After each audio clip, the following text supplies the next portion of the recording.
Hello everyone, good morning.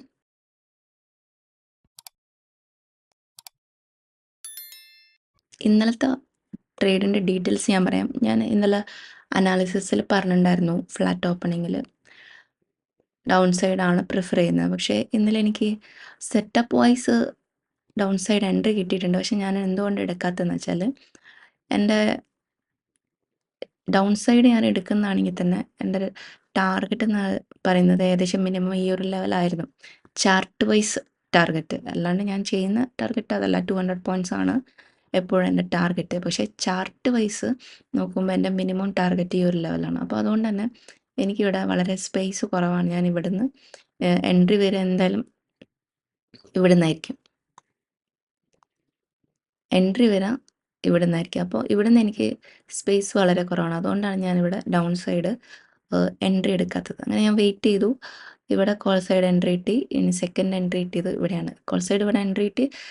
പെട്ടെന്ന് sudden ആയിട്ട് തന്നെ ഈ ഒരു സ്റ്റോപ്പ് ലോസ് ഈ ഒരു വലിയ ക്യാൻഡിൽ ഹിറ്റ് ആവുകയാണ് ചെയ്തത്.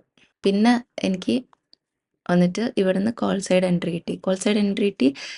നമുക്ക് എപ്പോഴും മാർക്കറ്റ് ക്ലോസ് ചെയ്ത് കഴിഞ്ഞാലാണ് നമ്മൾ ചെയ്ത എൻട്രി കറക്റ്റായിരുന്നോ അതോ എന്തെങ്കിലും മിസ്റ്റേക്ക് പറ്റിയോ എന്നൊക്കെ മനസ്സിലാവും. അപ്പോൾ അങ്ങനെ നോക്കുമ്പം ഇന്നലെ കോൾ സൈഡ് എൻട്രി ആയിരുന്നു ശരിക്കും വരേണ്ടിയിരുന്നത്. ഓക്കെ. പക്ഷേ എന്താണ് സംഭവിച്ചാൽ ചെറിയൊരു മിസ്അണ്ടർസ്റ്റാൻഡിങ് വന്നു എനിക്ക്. അതുകൊണ്ട് ഞാൻ സേഫായിട്ട് എന്താ ചെയ്യുന്നത് വെച്ചാൽ ഈ ഒരു ക്യാൻഡിൽ ഞാൻ എക്സിറ്റ് ആവുകയാണ് ചെയ്തത്. 200 പോയിൻറ്റ്സ് വരെ ഞാൻ വെച്ചില്ല.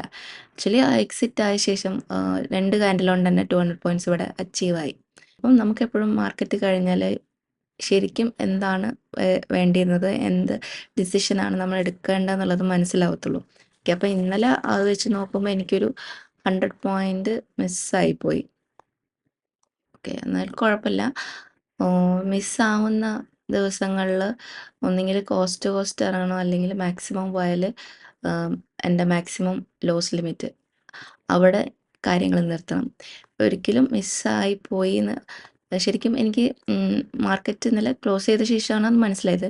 ചില സമയങ്ങളിൽ ഞാൻ എടുത്ത ഡിസിഷൻ തെറ്റിപ്പോയി, അല്ലെങ്കിൽ നമ്മൾ എടുത്ത മിസ്റ്റേക്ക് ആയിപ്പോയി എന്ന് മനസ്സിലായി കഴിഞ്ഞാൽ പിന്നെ ആ ദിവസം എന്താണ് സംഭവിക്കുകയെന്ന് വെച്ചാൽ, ലൈവ് മാർക്കറ്റിൻ്റെ സമയത്ത് എന്താണ് സംഭവിക്കുകയെന്ന് വെച്ചാൽ, ഓവർ ട്രേഡിംഗ് എന്ന് പറഞ്ഞൊരു കാര്യം നമ്മുടെ മനസ്സിൽ വരും.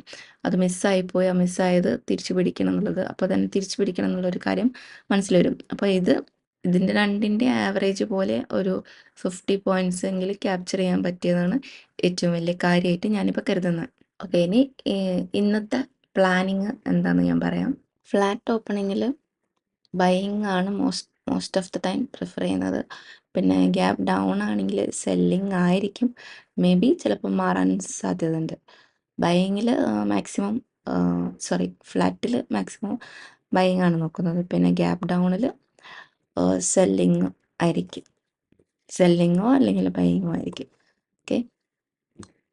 അതിലിപ്പോൾ എനിക്ക് ഇങ്ങനെ ചെറിയ റഫായിട്ട് മാത്രമേ എനിക്ക് പ്ലാനിങ് പറയാൻ പറ്റത്തുള്ളൂ. ആ സമയത്ത് എന്താണെന്നുള്ളത് നമുക്ക് ഡിസിഷൻ എടുക്കാൻ പറ്റത്തില്ല. സോ എങ്ങനെ പോയാലും ലൈവ് മാർക്കറ്റിൽ നമുക്ക് നമ്മുടെ ക്യാപിറ്റലിനോ നമ്മുടെ പ്ലാനിനോ വലിയ പരിക്കുകളൊന്നും പറ്റാത്ത രീതിയിൽ ട്രേഡ് എടുക്കാൻ വേണ്ടിയിട്ടാണ് മാക്സിമം ശ്രമിക്കേണ്ടത്. ഓക്കെ. സോ ഇത്രയേ ഉള്ളൂ. Let's see in the live market.